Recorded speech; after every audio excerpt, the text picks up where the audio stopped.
Año 509 a.C., el primer enemigo de Roma no fue un ejército, fue el miedo. Roma acaba de expulsar a su último rey. La ciudad está en pie, sí, pero por dentro está temblando. Porque lo verdaderamente difícil no es echar a un monarca.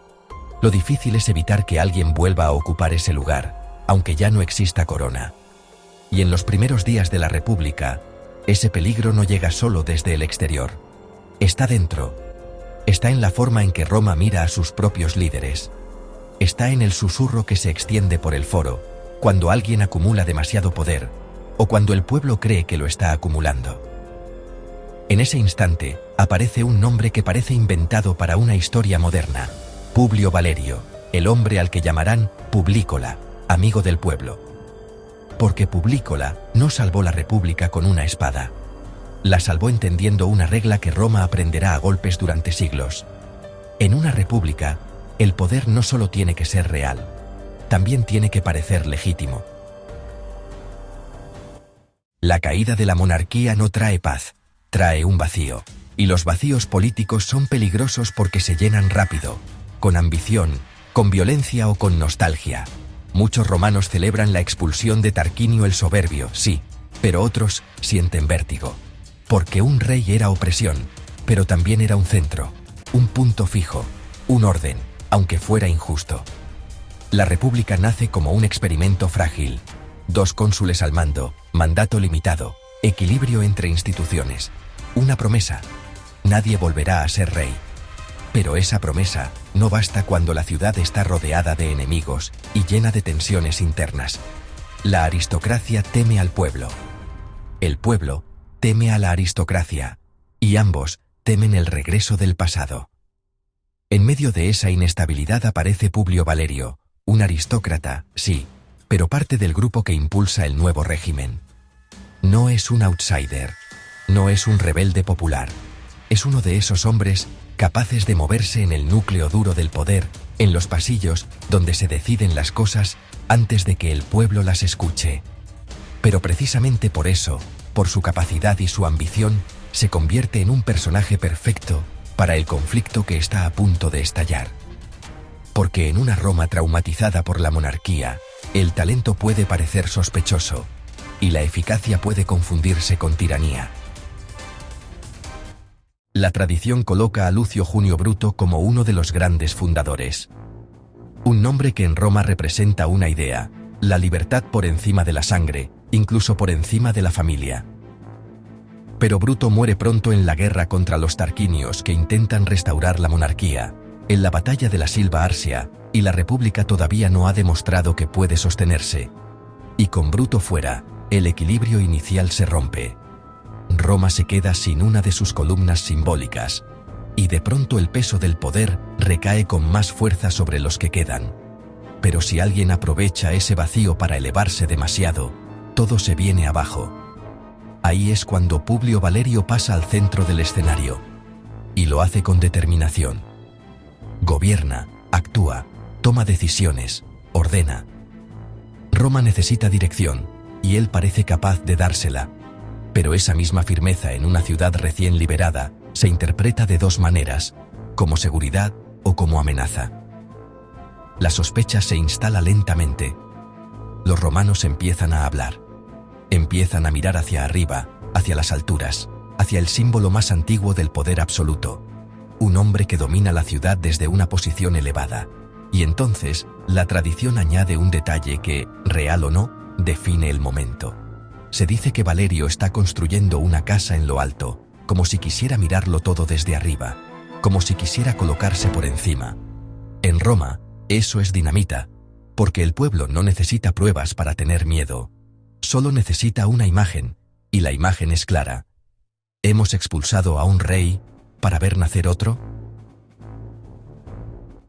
Publícola podría haber hecho cerrar el foro, mandar a sus hombres, silenciar los rumores con miedo y dar un escarmiento ejemplar. Podría haber castigado a los que lo acusaban, podría haberse encerrado con el Senado y gobernar desde arriba, como si la sospecha fuera una insolencia. Pero entiende que en esa Roma recién liberada, cualquier golpe de autoridad se leería como una corona. Si responde con fuerza, parecerá un tirano. Si castiga, parecerá un rey. Si se encierra, parecerá un conspirador. Así que hace lo contrario, convoca al pueblo, no se esconde tras el Senado, no se rodea solo de los suyos, se expone ante la ciudad entera. Y en lugar de imponer, realiza un gesto que en Roma pesa más que cualquier discurso. Detiene su construcción, la abandona y renuncia al símbolo. Se baja, literalmente. Se coloca en un lugar menos amenazante, menos elevado, menos real. En este instante Roma entiende que él no está jugando al mismo juego que los reyes. O dicho de otra forma, es el instante en que él consigue que Roma lo crea. Y en política, lo que importa no es solo lo que eres, sino lo que el pueblo percibe. Es entonces cuando aparece el sobrenombre que lo inmortaliza: Publícola, amigo del pueblo. Y puede leerse de dos formas, y ambas funcionan: como un hombre sinceramente comprometido con la República, o como alguien lo bastante inteligente como para entender que, en una ciudad traumatizada, la legitimidad se construye con símbolos visibles. Una república no se sostiene con carisma, se sostiene con límites, con reglas que sobreviven incluso cuando un hombre poderoso desaparece. Y Publícola, según la tradición, impulsa medidas que apuntan exactamente a esa necesidad: impedir que el poder se convierta en una herramienta de terror o de arbitrariedad. Se habla de reformas que favorecen al ciudadano común, de mecanismos que restringen decisiones extremas, de garantías frente al castigo injusto. Publícola entiende que el nuevo régimen tiene que demostrar algo rápido, algo visible y concreto. Tiene que demostrar que Roma ya no es un lugar donde un solo hombre puede aplastar a los demás. Y al mismo tiempo, la tradición lo vincula con leyes durísimas contra cualquiera que intente restaurar la monarquía. Esto no es un detalle menor. Roma está diciendo: esto no es reversible. Está dejando claro que el regreso del rey no es un debate, es un crimen.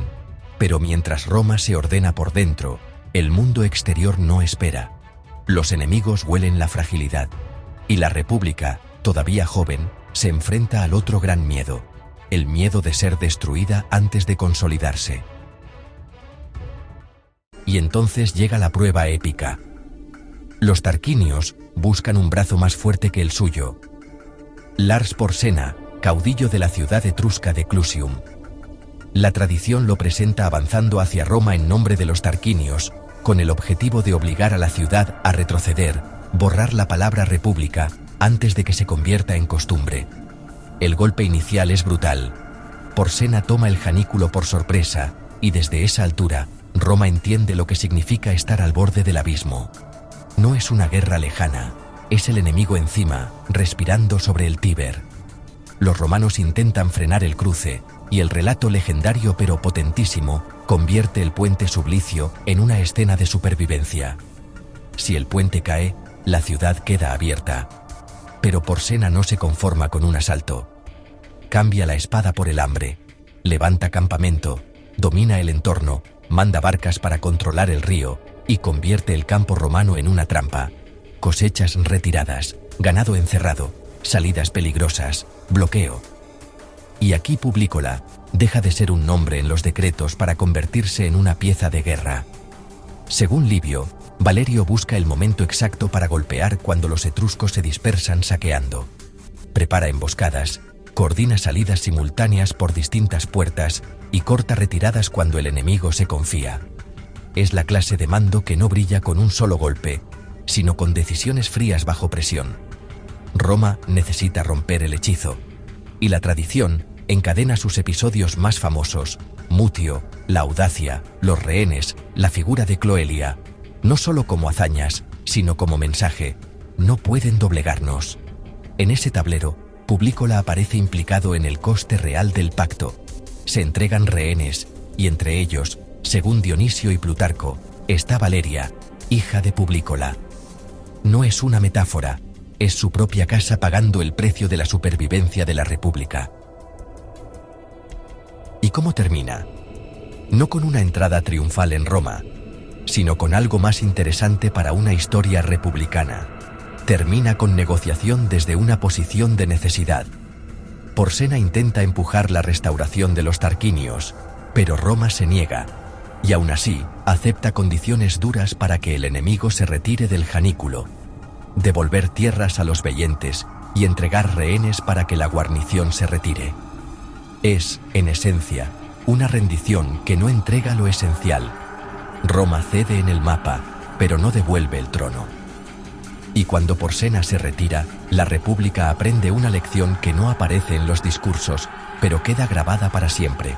El enemigo más peligroso no es el que te vence, es el que te obliga a traicionarte a ti mismo. Y Publícola queda en el centro de ese proceso, no solo como cónsul que resiste, sino como el hombre que entiende qué es negociable y qué no. Puedes entregar rehenes, puedes firmar un pacto amargo, pero si devuelves al rey, no has salvado Roma, has deshecho Roma. Después de sobrevivir a conspiraciones, sospechas internas y a la presión de Porsena, el relato antiguo le da a Publícola un cierre casi perfecto para un fundador. Muere tan pobre, dice la tradición, que su funeral no puede pagarse de forma privada, y es el propio pueblo quien asume el coste, como si Roma entera devolviera una deuda. Y no solo eso, se cuenta que cada ciudadano aporta una pequeña cantidad, y que las matronas lo lloran durante un tiempo largo, casi como habían llorado a Bruto. Es un tipo de homenaje que no se decreta solo por respeto, sino por necesidad simbólica. Roma necesita creer que un hombre puede tocar el poder, y no salir convertido en rey, ni en ladrón. Incluso su memoria queda marcada por un privilegio excepcional: el derecho a ser enterrado dentro de la ciudad, cerca de la Velia, un honor que en Roma no se concede a cualquiera. La idea es clara.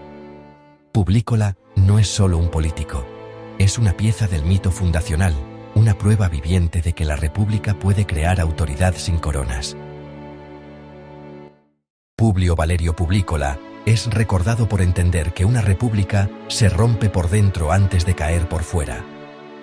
Se rompe cuando el miedo empuja a los ciudadanos a aceptar un nuevo amo, aunque jure que es temporal, aunque prometa que es necesario. Su vida deja una importante lección: en la República no basta con tener el poder. Tienes que demostrar que no vas a convertirlo en un trono. Y si no lo demuestras, el pueblo te convertirá en enemigo, incluso aunque hayas venido a salvarlo. Roma no solo expulsó a un rey. Roma tuvo que aprender a vivir sin uno. Y en ese aprendizaje, Publícola fue una figura decisiva, el hombre que tuvo el poder en sus manos. Y supo usarlo antes de que la República naciente se lo exigiera a golpes. Si quieres más biografías donde Roma se construye a base de tensión, ambición y decisiones que cambian la historia, suscríbete al canal. Y dime en comentarios, ¿qué personaje de los primeros años de la República te gustaría ver en el próximo episodio?